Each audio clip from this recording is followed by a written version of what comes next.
অর্থাৎ পৃথিবীতে কোনো জিনিস আল্লাহ অনন্ত বলেন নাই। আল্লাহ বলে আফাহাসিবতুম আন্নামা খালাকনাকুম আবাসা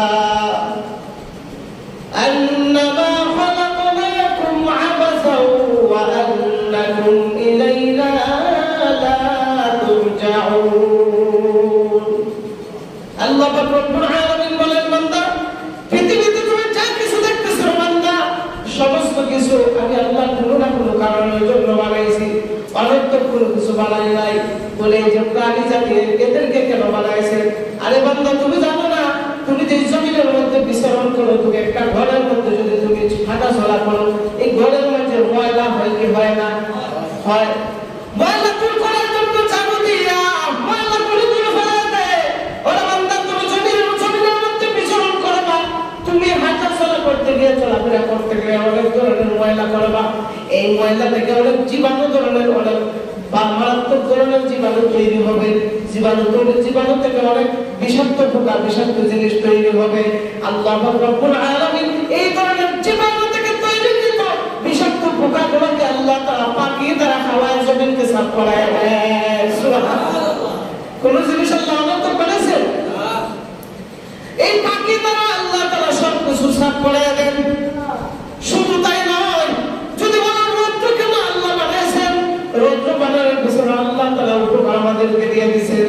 আল্লাহ তাআলা বলেন, বান্দা দুনিয়াতে অনেক বিষাক্ত জিনিস আছে যেগুলো পাখিকে শেষ করতে পারবে না, মানুষকে শেষ করতে পারবে না। কোন প্রাণীকুল যদি এগুলোকে ধ্বংস করতে যায়, প্রাণীকুল পর্যন্ত ধ্বংস হয়ে যাবে। এই জন্য এর বিকল্প কি?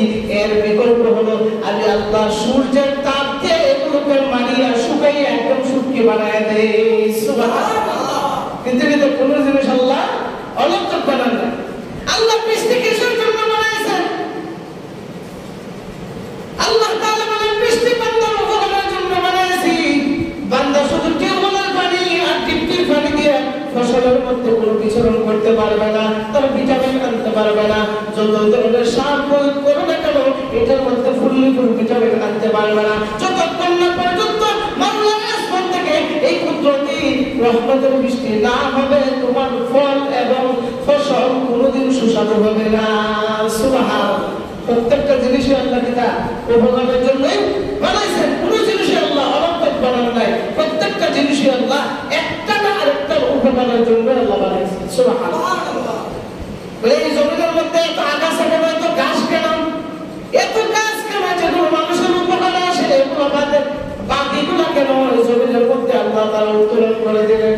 আল্লাহ তাআলা বলেন, বান্দা তুমি বুঝতে পারো নাই, দুনিয়ার কোন বিজ্ঞানের কাছে যাও, দুনিয়ার কোন যারা ঔষধ তৈরি করে তাদের কাছে যাও, দেখবা প্রত্যেকটা গাছই আল্লাহ তাআলা এক একটা রোগের ঔষধের জন্য আল্লাহ বানাইছে। সুবহানাল্লাহ। আচ্ছা বলেন, দুনিয়া সৃষ্টির পর থেকে নিয়ে যে সব রোগ আবিষ্কার হয়েছে, যে সব রোগ আবিষ্কার হয়েছে, বর্তমানে যে কঠিন রোগ আছে, এই রোগগুলা কি আগে ছিল? আগে ছিল না। নতুন আবিষ্কার হয়েছে কি হয়েছে না? তো নতুন আবিষ্কার যদি রোগ হয়ে থাকে, এই রোগের ওষুধ তৈরি করে দেওয়ার কথা কার? যারা ডাক্তার, এরা তৈরি করে দেওয়ার কথা। যে নতুন রোগ আবিষ্কার যখনই হয়, তখন কি ফট করে কি আবিষ্কার করে বলে না? নতুন রোগ যখন দেখা যায়, তখন এই রোগের উপর তারা রিসার্চ করে, গবেষণা করে, এটার বিপরীতে মোকাবেলা করার জন্য কি ওষুধ বানানো যায়, তখন ওই সমস্ত ডাক্তারগুলো, বিজ্ঞানীগুলা যারা ওষুধ তৈরি করা দিতে পারে না, তাড়াতাড়ি মাওলার সৃষ্টির শত গাছ আছে, গাছগুলা টেস্ট করা শুরু করে দেয়। এই গাছ থেকে মানুষের ঔষধ তৈরি করে, আর ঔষধ দিয়েই বান্দাকে সেবার ব্যবস্থা আল্লাহ তাআলা করে দেন। সুবহানাল্লাহ। তাহলে প্রত্যেকটা জিনিসই আল্লাহ কিসের জন্য বানাইছেন? বান্দার উপকারের জন্য বানাইছেন। কোন জিনিসই আল্লাহ কি বানান নাই? অনর্থক বানান নাই। পৃথিবীতে আমরা যা কিছু দেখি, সমস্ত কিছু আমাদের জন্য কি বানাইছেন? আমাদের জন্য বানাইছেন আল্লাহ তাআলা। এক বান্দা তার বাবাকে নিয়ে রাস্তা দিয়ে সফর করতেছেন। সফর করতে করতে করতে করতে হঠাৎ জঙ্গলের ভিতরে চলে গেছে। জঙ্গলের ভিতরে চলে গিয়ে আর সামনে অগ্রসর হইতে পারে না। ভোর অন্ধকার নেমে আসছে, অর্থাৎ রাত্রি সন্ধ্যা চলে আসছে। রাত্রিবেলা কি করবে? আর সামনে এগোতে পারে না, রাস্তা দেখা যায় না, কি করবে? তখন ওই বান্দা তার বাবাকে নিয়ে জঙ্গলের ভিতরে এক জায়গার মধ্যে শুয়ে আছে। শুয়ে থাকা অবস্থায় হঠাৎ করে জঙ্গল থেকে একটা বিষাক্ত সাপ এসে তার বাবার পায়ের মধ্যে কামড় দিয়ে দিয়েছে। কামড় দেওয়ার পর বলেন তো কোনো বান্দাকে যদি কোনো মানুষকে যদি কোনো কিছুকে যদি সাপে কামড় দেয় তখন তার উপর বিপদ আসে কি আসে না? আসে। ওই বান্দাকে যখন সাপে কামড় দিয়ে দিয়েছে এখন কি করবে? তখন ওই বান্দা দেরি করে নাই, ওই জায়গার মধ্যে শুয়ে আছে। শুয়ে থাকা অবস্থায় ওই বান্দা বিষের সারা শরীরের মধ্যে বিষের প্রভাব যখন ছড়ায় গেছে, ছড়ায় যাওয়ার কারণে ওই বান্দা অজ্ঞান হয়ে জঙ্গলের মধ্যে শুয়ে আছে। তখন ওই বান্দা বলতেছে আমার বাবাকে সাপে কামড় দিছে, আমি কি করবো? কি কিছুই তো করতে পারবো না। তখন একা একা বসে বসে ওই জঙ্গলের মধ্যে কান্নাকাটি শুরু করছে আর বলতেছে এখন কি করি? ওষুধ আমার কাছে নাই, ডাক্তার নাই, কি করবো? আল্লাহ আমাকে কোন রাস্তা বের করে দাও আমার বাবাকে নিয়ে যাওয়ার জন্য। আমার বাবা তো অজ্ঞান হয়ে রাস্তার মধ্যে পড়ে আছে, জঙ্গলের মধ্যে আমরা ঘুমিয়ে আছি, কি করবো? সেই কথা বলিয়া শরীরের মধ্যে লম্বা করে সুন্দর করে চাদর বিছায় দিল। চাদর বিছায় ডাইকা দিয়ে দিল। ডাইকা দেওয়ার পর সে বাবার পাশে কান্না করতে করতে চিন্তা করতে করতে ঘুমায় গেছে। ঘুমায় যাওয়ার পর জঙ্গলের সমস্ত মশা এসে তারকে কামড় মারা শুরু করছে তার শরীরের মধ্যে। তখন সে কামড় মারতে করে শরীরের মধ্যে মশা মারে আর চিন্তা করে ওই মশা কেন আল্লাহ বানাইছে?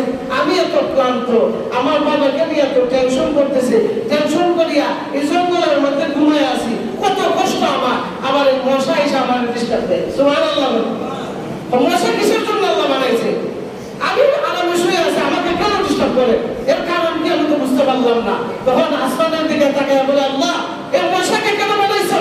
এই মশার কারণে আমি জঙ্গলের মধ্যে ঘুমাইতে পারতেছি না, এইভাবে মশা আমাকে আক্রমণ করতেছে, কিসের জন্য তুমি আমাকে বানাইছো? এই কথা বলিয়া বান্দা ঘুমায় গেছে। ঘুম থেকে ওঠার পর হঠাৎ থেকে তার বাবা যে অচেতন ছিল, অজ্ঞান ছিল, তার বাবা উল্টা সুন্দর করে বসে আছে। সুবহানাল্লাহ। সুন্দর করে বসা আছে।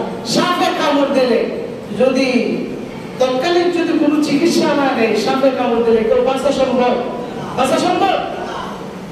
তখন সে যখন ঘুমায় গেছে, ঘুম থেকে উঠে দেখে বাবা উঠে বলেছে। তখন বলতেছে বাবা তোমাকে না সাপে কামড় দিল, সারা শরীরের বিষের প্রভাব ছড়ে গেছে, তুমি অজ্ঞান হয়ে গেলে, তুমি বসে আছো কিভাবে? আমি তো বলতে পারে নাই। আল্লাহ তাআলা ওই বান্দা আবার ঘুমায় গেছে। ঘুমায় যাওয়ার পর আল্লাহ স্বপ্নের মধ্যে আলহাম জারি করছে আর বলতেছে হে বান্দা তুমি বলতেছো মশা আমি যখন কিসের জন্য বানাইছি, তুমি যখন এই মশার চিন্তা করিয়া আমাকে জিজ্ঞাসা করিয়া যখন ঘুমায় গেছো, আমি তোমার বাবা যেই জায়গার মধ্যে সাপে কাটছিল ওই জায়গার মধ্যে আমি আল্লাহ তাআলা জঙ্গলের মশা বসাইয়া দিছি, সমস্ত বিষকৃত রক্তকে টাইনা আনছে, মশা মরে গেছে, তোমার বাবাকে আমি আল্লাহ জিন্দা করে দিছি। তো পৃথিবীতে যা কিছু আল্লাহ বানাইছে কোনো কিছু অনন্তক বানান নাই। মুহূর্তের ভিতরে এই বান্দা তওবা করে আল্লাহর কাছে মাফ চাইছে, আল্লাহ তোমার মতো দয়া বানান কেউ না। সুবহানাল্লাহ। তো প্রত্যেকটা জিনিসই আল্লাহ কোনো না কোনো কারণ, কোনো না কোনো বালাই জন্য আল্লাহ তাআলা বানাইছে। যুগ ছিলেন না, যুগ আমাদের এমনি কোনো উপকারে আসে না, কিন্তু যখন বাহিরে বড় বড় হসপিটালে যাইবেন গিয়া দেখবেন একটা যুগ ফালে, যুগ একটা ভুয়মের ভিতরে বা একটা কোনো একটা পাত্রের ভিতরে যুগ ফালে। ডাক্তারকে যদি জিজ্ঞাসা করেন কিসের জন্য বলেন, বা কিছু কিছু রোগীর শরীরের মধ্যে এমন ভাবে ইনফেকশন হয়, ইনফেকশন হওয়ার কারণে তার শরীরের মধ্যে পচা নষ্ট রক্ত বের করার মতো আমাদের ক্ষমতা থাকে না, তখন কি করবে? ওই যুগ বসায় দেয়, যুগে তাই না সমস্ত মরা পচা রক্তগুলো বের করে দেয়। কোন জিনিস আল্লাহ কি অনন্তক বানান নাই, এই যুগ দিয়ে চিকিৎসা করে, চিকিৎসা করিয়া বান্দা তোমার বালাইয়ের জন্য এই ফসা গলা রক্তগুলা বের করে তোমাকে সুন্দর চিকিৎসা করার জন্য সিস্টেম তৈরি করে দেয়। সুবহানাল্লাহ। এই জন্য প্রত্যেকটা জিনিসই আল্লাহ তাআলা কোনো না কোনো কারণের জন্য, কোনো না কোনো বালাইয়ের জন্য আল্লাহ তাআলা বানাইছেন। এই জন্য যেহেতু আল্লাহ তাআলা এই নিয়ামতগুলো আমাদেরকে এর জন্য বানাইছে, আমাদের কদর করা দরকার আছে না নাই? দরকার আছে না নাই? প্রত্যেকটা নিয়ামতের কদর করতে হবে। আর নিয়ামত এমন এক জিনিস যেই সমস্ত মুমিন বান্দারা আছে তারাই একমাত্র আল্লাহ তাআলার নিয়ামতের কদর করে।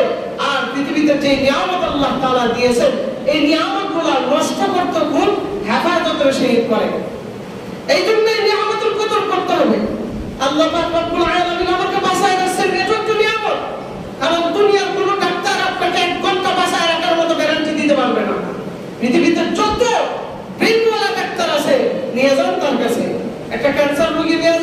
তখন শেষে বলে দিবে যে তাকে আমরা কেমোথেরাপি দিয়া 20 বছর বা 2 বছর আমরা বাঁচায় রাখতে পারবো, এর বাহিরে আমরা আর বলতে পারবো না। কোনো সময় দেখা যায় যে 2 বছর গ্যারান্টি দিছে, 1 বছর পরে শেষ। এমনি যে সাক্ষী আমি সাক্ষী। আমি আমার ক্যান্সার পেশেন্ট আমার মাকে নিয়ে গেছিলাম ডাক্তারের কাছে। তো ডাক্তার আমাকে আড়ালে নিয়ে বলছে যে আপনার মাকে তো কেমোথেরাপি দিতেছি, তো বেশি আপনারা 3 বছর পাবেন, এর বেশি পাবেন না। তো এরপরে বললাম 3 বছর পাইলো আলহামদুলিল্লাহ। তো 3 বছর পাইলে এরপর তো শুক্রিয়া 3টা বছর দেখতে পারবো, কিন্তু বাড়িতে নিয়ে আসার পরে 3 বছর হয় নাই, 1 বছর শেষে আল্লাহ তাকে সাড়া দিয়ে দিয়েছে। সুবহানাল্লাহ। এই জন্য হায়াত মৌতের মালিক কে? আল্লাহ। আপনি দুনিয়াতে পয়সা আছেন, অনেক বড় একটা নিয়ামত, অনেক বড় একটা নিয়ামত।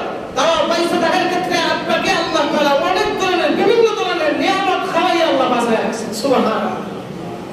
যদি আল্লাহ তাআলা এই রিজিকের ব্যবস্থা না করতেন তো দুনিয়াতে পয়সা থাকার মতো আপনার ক্ষমতা ছিল না। প্রত্যেকটা রিজিকে আপনার জন্য অনেক বড় একটা নিয়ামত।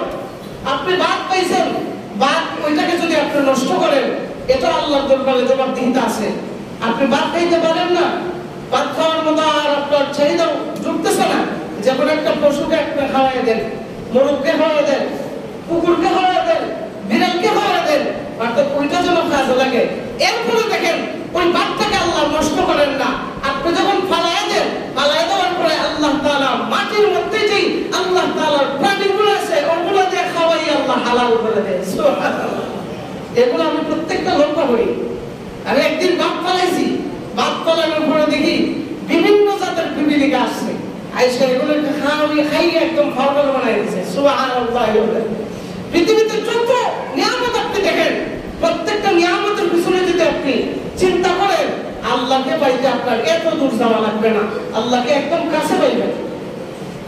আমি বাইরে ছোটখাটো পশু পাখি পালি, আমার খুব শখ, ভালো লাগে। আমার একটা মুরগ আছে, মুরগটা আমি যখন বাদ করি তখন প্রত্যেকদিন তার পিছনে কি আছে আল্লাহর নিয়ামত আমি যাচাই করি। দেখেন একটা বাচ্চা যদি দুনিয়াতে ভূমিষ্ঠ হয়, ভূমিষ্ঠ হওয়ার পর ওই বাচ্চাকে কিভাবে খাইতে পারে, খাওয়ার জন্য কিভাবে খাইবে, এগুলো শিখিয়ে দেওয়া লাগে তার মা। শিখিয়ে দেওয়া লাগে কি লাগে না? সে কি ভূমিষ্ঠ হয়ে শিখতে পারে? শিখতে পারে না। আমি দেখলাম মা সুন্দর করে খাবারটা টুটির মধ্যে নিয়ে আবার ফালাইয়া দেয়। তার মানে শিক্ষা দিতেছে এইভাবে টুকুর দিয়ে খাও, খাইলে তোমার পেট ভরবে, না খাইলে তোমার পেট ভরবে না। সুবহানাল্লাহ বলবেন না? আল্লাহ শিক্ষার কোনো শেষ নাই রে ভাই। আপনি আল্লাহর নিয়ামত আনেন, বলে ভাই আমার হায়াত পড়তে আমি কিভাবে চিনবো? আপনি যেগুলো একটা আল্লাহর নিয়ামতের দিকে তাকান, যে নিয়ামতটা অতীত হয়েছে, অতীত হইয়া কি পর্যায়ে গেছে দেখেন। যে একটা গাছ রোপণ করলাম, গাছ রোপণ করিয়া এই গাছটা ছোট থেকে বড় হইতেছে, এক একটা পাতা ধরতেছে, এক একটা পাতা বড় হইতেছে, বড় হইয়া লাল বর্ণের হইতেছে, এরপরে জোড়া যাইতেছে। ঠিক না ভাই? আপনি আমার জীবনটা ঠিক এইরকম, ঠিক এইরকম। কিন্তু দেখেন অনেক সময় অনেক খাসা পাতা গাছ থেকে ছিঁড়ে কি ছিঁড়ে না, ছিঁড়ে কি ছিঁড়ে না, কিন্তু এই পাতাটা খাসাতে রয়েছে, এটার হায়াত আরো রয়েছে না, আরো বাকি রয়েছে না।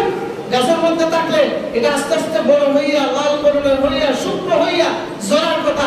কিন্তু দেখা যায় অনেক মানুষ বা অনেক রাস্তা দিয়ে যায়, যাওয়ার সাথে সাথে দেখবেন গাছের পাতাটা ছিঁড়ে না, ছিঁড়ে কি ছিঁড়ে না, কিন্তু এটার বয়স হয় নাই, সময় হয় নাই, ছিঁড়ানোর সময় হয় নাই, কিন্তু মানুষ ছিঁড়া ফেলায়। তার মানে কি গাছের পাতা তোমার হায়াত শেষ, যে কোনো মাধ্যমে আল্লাহর দরবারে সাড়া দিবে। ঠিক তদ্রুপ ও মানুষ, তোমার হায়াত কোন সময় শেষ হয়ে যাবে কোনো গ্যারান্টি নাই। শিশু অবস্থায় চলে যাইবা, বৃদ্ধ অবস্থায় চলে যাইবা, নূতন অবস্থায় চলে যাইবা, ভূমিষ্ঠ হইয়া যৌবনে খালি পদার্পণ হইছ, এর মধ্যে দেখবা আজরাইল আইসা সিগন্যাল দিয়ে আল্লাহর দরবারে তোমাকে নিয়ে যাবে। সুবহানাল্লাহ। প্রত্যেকটা ক্ষেত্রে আল্লাহ তাআলা আল্লাহকে চিনার জন্য, আল্লাহ তাআলা বান্দার হেফাজতের জন্য, বান্দাকে রাস্তা দেখানোর জন্য, বান্দাকে আল্লাহ ওয়ালা বানানোর জন্য, আল্লাহকে চিনার জন্য পৃথিবীতে আল্লাহ তাআলা বিভিন্ন নিয়ামত ছড়ায় দিয়েছেন। বান্দা আমাকে পাইতে তোমার এতটুকু সময় লাগবে না, এক একটা সৃষ্টি নিয়ে তুমি গবেষণা করো, আমি আল্লাহ তোমার দিল নামক এই নিয়ামতটাকে পরিবর্তন করে দেব। সুবহানাল্লাহ। এই জন্য আল্লাহকে পাওয়ার জন্য খুব বেশি দূর যাওয়া লাগে, আল্লাহর সৃষ্টি নিয়ে গবেষণা করো। আল্লাহ তাআলা বলেন আফালা ইয়ানজুরুনা ইলাল ইবলি কাইফা খুলিকাত ওয়া ইলাস সামাই কাইফা রুফিআত ওয়া ইলাল জিবালি কাইফা নুসিবাত ওয়া ইলাল আরদি কাইফা সুতিহাত ফাযাক্কির ইন্নামা আনতা মুযাক্কির। সুবহানাল্লাহ। আল্লাহ বলেন আমার উট নিয়ে গবেষণা করো, আসমান নিয়ে গবেষণা করো, পাহাড়